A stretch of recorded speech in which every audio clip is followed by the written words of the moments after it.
Dưới ánh trăng mờ cuối làng, Lan đứng lặng bên hàng rào dâm bụt đỏ. Khi Hùng khẽ nắm lấy đôi bàn tay đã chai sần vì năm tháng của cô, cả hai đều không nói nên lời. Sau bao năm cô đơn, tổn thương và những đêm dài chỉ có một mình, họ cuối cùng cũng tìm thấy người thật lòng muốn ở lại.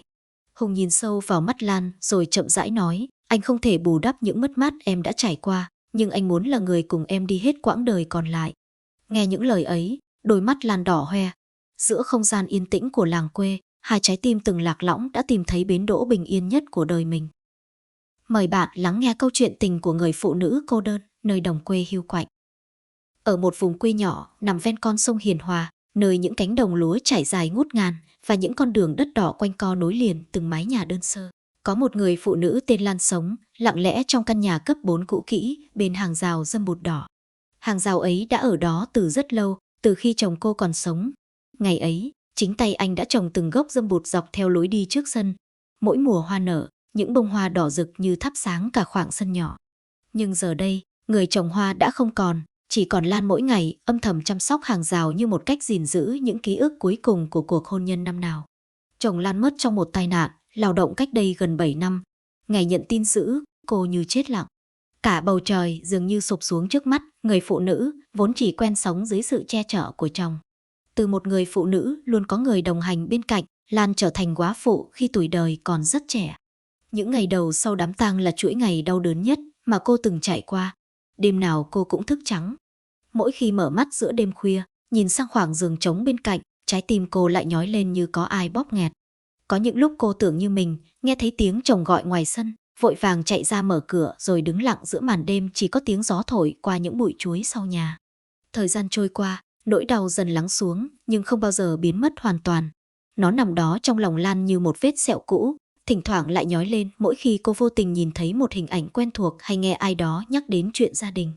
Cuộc sống của Lan sau ngày chồng mất chỉ còn xoay quanh mảnh vườn nhỏ và căn nhà cũ. Mỗi sáng cô thức dậy từ rất sớm, quét sân, cho gà ăn rồi ra đồng làm việc. Buổi trưa trở về nấu một bữa cơm đơn giản cho một người. Buổi chiều lại lúi húi ngoài vườn rau. Cứ thế ngày này qua ngày khác, cuộc sống lặp đi lặp lại trong sự bình lặng đến mức buồn tẻ. Nhiều người trong làng thương cô. Có người giới thiệu đối tượng để cô tìm hiểu.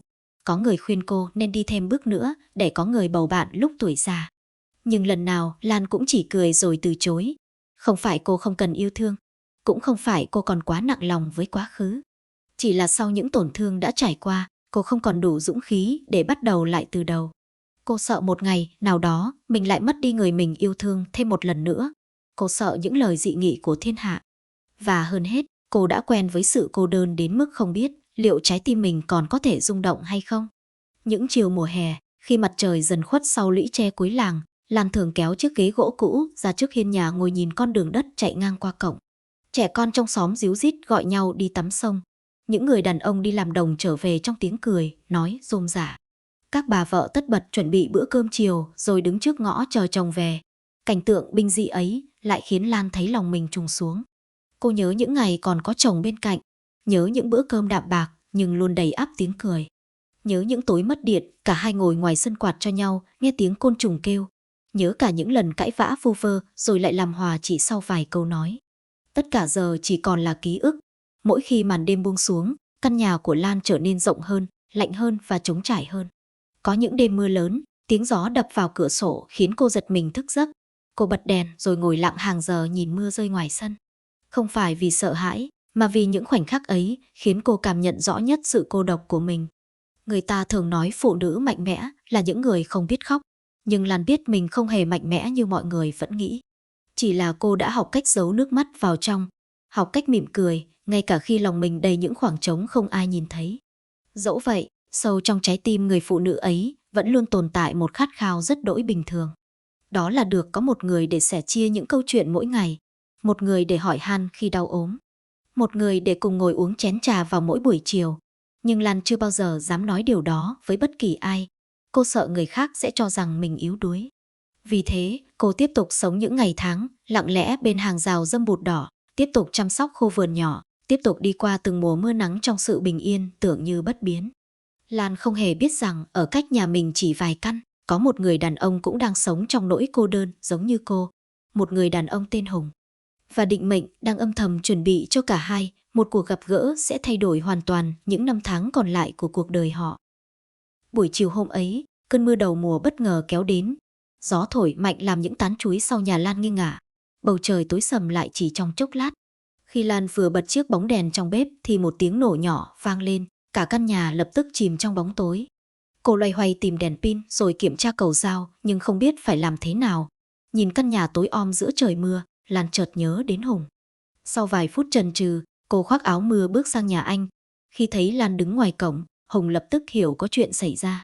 Không để cô phải nói nhiều, anh vội xách túi đồ nghề rồi theo cô trở về. Trong ánh đèn pin mờ nhạt, Hùng cẩn thận kiểm tra từng đoạn dây điện. Còn Lan đứng bên cạnh soi đèn giúp anh. Không gian yên tĩnh, đến mức cả hai đều nghe rõ tiếng mưa rơi lộp bộp trên mái tôn. Có lúc Hùng ngẩng đầu lên, vô tình chạm vào bàn tay Lan đang cầm đèn pin. Cả hai đều khẽ giật mình rồi vội quay đi như không có chuyện gì xảy ra. Nhưng chính khoảnh khắc ngắn ngủi ấy lại khiến trái tim người phụ nữ cô đơn rung lên những cảm xúc đã ngủ yên từ rất lâu. Hơn 1 giờ sau, điện sáng trở lại. Căn nhà bừng lên ánh sáng vàng ấm áp. Lan thở phào nhẹ nhõm. Khi cô lấy tiền cảm ơn, Hùng chỉ cười lắc đầu. Anh bảo hàng xóm với nhau thì giúp đỡ là chuyện bình thường. Trước khi về, anh còn dặn nếu có gì hỏng hóc cứ gọi anh sang ngay. Từ hôm đó, những lần Hùng ghé qua nhà Lan bắt đầu nhiều hơn. Ban đầu chỉ là những việc rất nhỏ. Khi thì thay bóng đèn ngoài sân, lúc sửa chiếc quạt cũ chạy chập chờn. Có hôm trời mưa lớn, làm cành cây gãy đè lên đường, dây điện trước ngõ, Hùng lại lặng lẽ mang dao ra giúp cô dọn dẹp. Dần dần, việc anh xuất hiện trong sân nhà Lan trở thành hình ảnh quen thuộc với người dân trong xóm. Có những buổi chiều, Lan đang tưới rau ngoài vườn thì thấy Hùng đi ngang. Anh luôn dừng lại hỏi vài câu rồi tiện tay giúp cô xách thùng nước hoặc dựng lại những cây cà chua bị đổ sau cơn mưa. Những việc làm ấy không lớn lao nhưng lại đủ để sưởi ấm trái tim người phụ nữ đã sống quá lâu trong cô đơn. Một buổi sáng, Lan đang trèo lên chiếc ghế để lấy đồ trên gác bếp thì bất ngờ trượt chân. May mắn Hùng vừa đi ngang qua nhìn thấy. Anh lao tới đỡ lấy cô trước khi cô ngã xuống nền nhà. Khoảnh khắc ấy diễn ra rất nhanh nhưng khiến cả hai đứng lặng mất vài giây. Lan cảm nhận được bàn tay rắn chắc của Hùng đang giữ lấy cánh tay mình. Còn Hùng cũng nhận ra gương mặt cô đỏ lên vì ngượng ngùng. Anh vội buông tay rồi hỏi cô có sao không? Lan lắc đầu nhưng trái tim vẫn đập nhanh đến mức không thể bình tĩnh lại ngay được. Sau hôm ấy, mỗi lần nhớ lại, cô lại thấy khóe môi mình bất giác mỉm cười. Những ngày sau đó, khoảng cách giữa họ dường như gần hơn trước. Hùng không còn chỉ ghé qua khi có việc cần sửa chữa. Có những chiều đi làm về, anh dừng lại trước cổng nhà Lan để hỏi thăm vài câu rồi mới về nhà. Lan cũng bắt đầu quen với việc chuẩn bị thêm một chén trà mỗi khi thấy bóng dáng anh xuất hiện ngoài sân. Dưới tán cây xoài già trước hiên nhà, họ ngồi nói chuyện hàng giờ về những điều rất bình thường trong cuộc sống. Lan kể cho anh nghe về những năm tháng sống một mình sau khi chồng mất. Hùng kể về đứa con ở xa mà anh luôn nhớ thương. Càng trò chuyện, họ càng nhận ra cả hai đều mang trong lòng những khoảng trống giống nhau. Một chiều cuối thu, Lan đang lúi húi cắt tỉa hàng rào dâm bột thì bị gai đâm vào tay. Máu rỉ ra nơi đầu ngón tay. Đúng lúc ấy Hùng đi ngang qua. Thấy vậy, anh lập tức bước tới. Anh lấy chiếc khăn tay trong túi rồi nhẹ nhàng lau vết máu cho cô. Chỉ là một hành động quan tâm rất đỗi bình thường, nhưng lại khiến Lan bất giác cúi đầu tránh ánh mắt anh. Đã rất lâu rồi không có ai lo lắng cho cô theo cách ấy. Hùng cũng không nói gì nhiều. Anh chỉ bảo lần sau cẩn thận hơn, rồi tiếp tục giúp cô cắt nốt những cành dâm bụt còn lại. Những buổi tối trong làng bắt đầu trở nên đặc biệt hơn đối với Lan. Mỗi khi nghe tiếng xe máy quen thuộc của Hùng chạy ngang qua ngõ, cô đều vô thức nhìn ra ngoài cửa sổ. Có hôm anh ghé lại chỉ để mang sang vài trái ổi mới hái trong vườn. Có hôm lại đem cho cô ít cá vừa câu được dưới sông. Những món quà giản dị của làng quê nhưng chứa đựng sự quan tâm chân thành mà cả hai đều cảm nhận được. Người trong xóm dần nhận ra sự thay đổi nơi Lan. Nụ cười xuất hiện trên gương mặt cô nhiều hơn. Ánh mắt cũng bớt đi vẻ buồn bã của những năm tháng trước. Và mỗi lần nhắc đến Hùng, giọng nói của cô luôn có điều gì đó rất khác. Thế nhưng cả Lan và Hùng vẫn chưa ai dám gọi tên thứ tình cảm đang lớn dần trong lòng mình. Họ đều từng trải qua những tổn thương nên hiểu giá trị của sự thận trọng. Họ chọn cách để mọi thứ diễn ra thật tự nhiên, như những cơn gió đồng nhẹ nhàng thổi qua cánh đồng lúa chín. Chỉ có điều, càng ngày họ càng mong được nhìn thấy nhau nhiều hơn. Và chính từ những lần ghé qua tưởng chừng rất bình thường ấy, một câu chuyện tình đẹp của làng quê bắt đầu âm thầm nảy nở. Cơn sốt của Lan đến bất ngờ vào những ngày cuối thu. Suốt nhiều năm sống một mình, cô đã quen với việc tự chăm sóc bản thân mỗi khi đau ốm. Nhưng lần này, Cơ thể mệt mỏi đến mức cô không còn đủ sức ra khỏi giường. Căn nhà nhỏ vốn đã yên tĩnh, nay càng trở nên lạnh lẽo hơn. Đúng lúc ấy, Hùng biết chuyện từ một người hàng xóm. Không chần chừ, anh bỏ dở công việc rồi chạy sang. Khi nhìn thấy Lan nằm một mình với gương mặt tái nhợt, trong lòng anh bỗng dâng lên cảm giác xót xa khó tả. Anh lặng lẽ nấu cháo, mua thuốc rồi ngồi bên cạnh nhắc cô ăn từng muỗng nhỏ. Đó là lần đầu tiên sau nhiều năm, Lan cảm nhận được sự quan tâm gần gũi từ một người đàn ông. Nhìn bóng dáng Hùng tất bật trong căn bếp, cô bất giác thấy mắt mình cay cay. Những ngày sau đó, Hùng gần như ngày nào cũng ghé qua.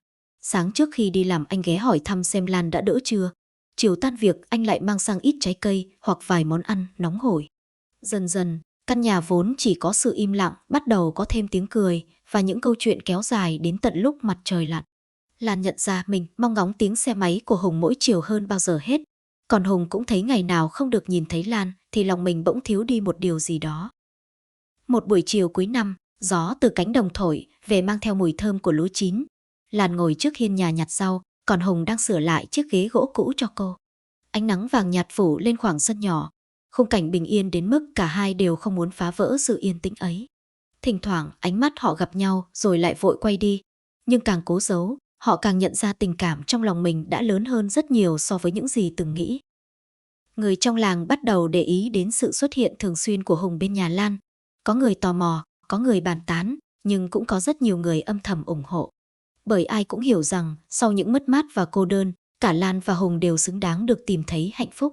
Thế nhưng chính những lời bàn tán ấy lại khiến Lan nhiều lần trăn trở. Cô sợ điều tiếng, sợ những ánh nhìn của người khác. Có những hôm cô cố tình giữ khoảng cách với Hùng. Nhưng càng tránh né, cô càng nhận ra hình bóng anh đã trở thành một phần quen thuộc trong cuộc sống của mình. Một tối trăng sáng, sau khi tham dự buổi sinh hoạt ở nhà văn hóa thôn, Hùng đưa Lan về.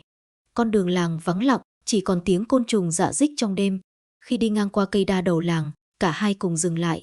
Ánh trăng phủ lên những tán lá, tạo thành những khoảng sáng tối đan xen trên mặt đất. Hùng nhìn Lan thật lâu, rồi khẽ nói rằng đã nhiều năm rồi anh mới có cảm giác muốn quan tâm và bảo vệ một người đến như vậy. Lan lặng người.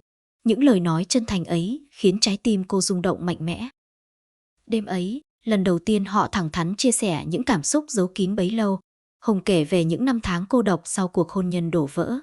Lan kể về những đêm dài chỉ có một mình với nỗi nhớ người chồng đã khuất. Họ nhận ra rằng giữa họ không chỉ là sự đồng cảm mà còn là sự thấu hiểu sâu sắc mà rất ít người có được. Hai trái tim từng tổn thương đang dần chữa lành cho nhau bằng sự chân thành và lòng bao dung.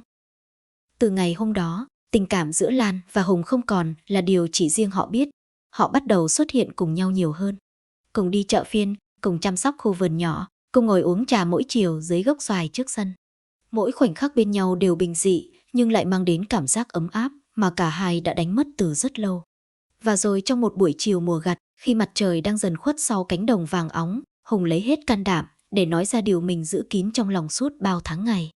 Anh nhìn Lan và nói rằng anh yêu cô, không phải thứ tình cảm nhất thời mà là mong muốn được đồng hành cùng cô trong quãng đời còn lại. Lan không nói gì ngay, nước mắt lặng lẽ lăn dài trên má. Sau tất cả những mất mát, cuối cùng cô cũng tìm thấy một người khiến mình muốn mở lòng thêm một lần nữa. Và trong ánh hoàng hôn dịu dàng của làng quê, hai trái tim cô đơn đã thật sự tìm thấy nhau. Sau buổi chiều Hùng thổ lộ tình cảm dưới ánh hoàng hôn vàng óng trên cánh đồng, cuộc sống của Lan và Hùng dường như bước sang một trang mới. Không còn những ánh mắt lén nhìn rồi vội quay đi, không còn những cảm xúc phải giấu kín trong lòng. Tình cảm giữa họ vẫn diễn ra nhẹ nhàng như chính nhịp sống của làng quê, nhưng đủ để sưởi ấm hai trái tim đã từng trải qua quá nhiều cô đơn và mất mát. Mỗi buổi sáng, Lan thức dậy với tâm trạng khác hẳn trước đây. Cô không còn cảm thấy căn nhà quá trống trải hay những ngày tháng quá dài. Bởi cô biết đâu đó trong ngôi làng nhỏ này luôn có một người đang nghĩ đến mình. Còn Hùng cũng không còn trở về căn nhà cuối làng với cảm giác lặng lẽ như trước. Sau mỗi ngày làm việc vất vả, điều anh mong nhất là được ghé qua nhà Lan, ngồi dưới gốc xoài trước sân uống chén trà nóng và nghe cô kể những câu chuyện nhỏ trong ngày. Những buổi chiều quê trở thành khoảng thời gian đẹp nhất đối với cả hai. Khi mặt trời dần khuất sau những rặng tre xa xa, Hùng thường ghé qua giúp Lan chăm sóc khu vườn nhỏ. Có hôm anh sửa lại chiếc hàng rào bị nghiêng sau cơn mưa lớn. Có hôm anh leo lên mái nhà thay vài viên ngói cũ. Lan đứng dưới đưa từng món đồ cho anh. Thỉnh thoảng ánh mắt họ chạm nhau, cả hai lại mỉm cười như thể chỉ cần nhìn thấy đối phương thôi cũng đủ khiến một ngày trở nên ý nghĩa hơn. Những cử chỉ quan tâm giản dị ấy tuy nhỏ bé nhưng lại chất chứa rất nhiều yêu thương. Có lần Lan đang bê một chậu hoa khá nặng thì Hùng bước tới đỡ lấy. Bàn tay anh vô tình chạm vào tay cô. Khoảnh khắc ấy chỉ diễn ra trong vài giây nhưng lại khiến cả hai mỉm cười bối rối. Không phải bởi sự ngượng ngùng của tuổi trẻ, mà bởi sau ngần ấy, năm cô đơn, họ mới lại cảm nhận được cảm giác có một người luôn sẵn sàng ở bên cạnh mình. Mùa xuân năm ấy đến sớm hơn mọi năm. Những cành đào trong vườn bắt đầu hé nụ. Không khí trong làng trở nên nhộn nhịp khi mọi người chuẩn bị đón Tết. Hùng dành nhiều thời gian hơn để giúp Lan dọn dẹp nhà cửa. Hai người cùng quét sân, lau cửa và sắp xếp lại từng góc nhỏ trong căn nhà cũ. Tiếng cười của họ vang lên giữa khoảng sân đầy nắng, khiến những người hàng xóm đi ngang cũng cảm thấy vui lây. Người trong làng dần không còn bàn tán nữa, thay vào đó là những ánh mắt thiện cảm và những lời chúc phúc chân thành. Bởi ai cũng nhận ra rằng tình cảm giữa Lan và Hùng được xây dựng bằng sự tử tế, chân thành và thấu hiểu. Một buổi chiều cuối năm, sau khi cùng nhau ra đồng ngắm cánh đồng lúa đang vào vụ mới, Hùng và Lan ngồi nghỉ bên bờ đê. Gió đồng thổi nhẹ nhẹ mang theo hương thơm của đất và cỏ non. Trước mắt họ là khung cảnh bình yên của quê hương với những đàn cò trắng bay về tổ trong ánh chiều tà. Hùng nhìn Lan thật lâu rồi chợt nhận ra nụ cười của cô đã khác rất nhiều so với ngày đầu tiên anh gặp. Đó không còn là nụ cười cố gắng che giấu nỗi buồn, mà là nụ cười của một người phụ nữ đang thực sự hạnh phúc. Chính khoảnh khắc ấy khiến anh càng chắc chắn hơn về quyết định của mình.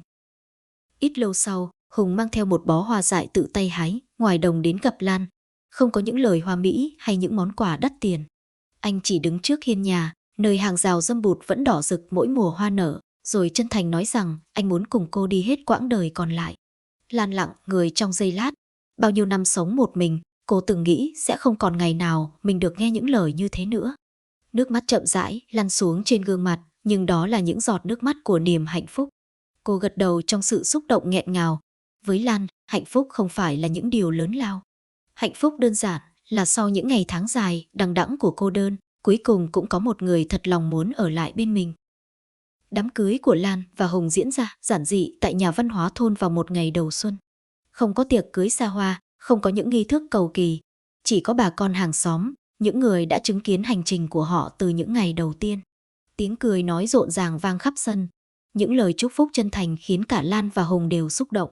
Khi cùng nhau nâng ly cảm ơn mọi người, họ hiểu rằng mình đang bắt đầu một chương mới đẹp đẽ nhất của cuộc đời. Những năm tháng sau đó trôi qua trong sự bình yên mà cả hai luôn mong ước. Mỗi sáng họ cùng thức dậy đón ánh nắng đầu ngày, cùng chăm sóc khu vườn nhỏ trước sân, cùng ngồi bên mâm cơm giản dị sau một ngày làm việc. Những điều tưởng như bình thường ấy lại trở thành niềm hạnh phúc lớn lao đối với hai con người đã từng đi qua những khoảng thời gian cô độc nhất của cuộc đời. Người dân trong làng vẫn thường nhắc đến câu chuyện của Lan và Hùng như một minh chứng rằng yêu thương không bao giờ đến quá muộn. Chỉ cần con người còn giữ niềm tin, còn đủ dũng cảm để mở lòng, thì hạnh phúc rồi sẽ tìm đến theo cách dịu dàng nhất. Và dưới hàng rào dâm bụt đỏ năm nào, nơi từng chứng kiến những tháng ngày cô đơn của Lan, giờ đây luôn ngập tràn tiếng cười của hai con người đã tìm thấy bến đỗ bình yên cho trái tim mình giữa miền quê thanh bình.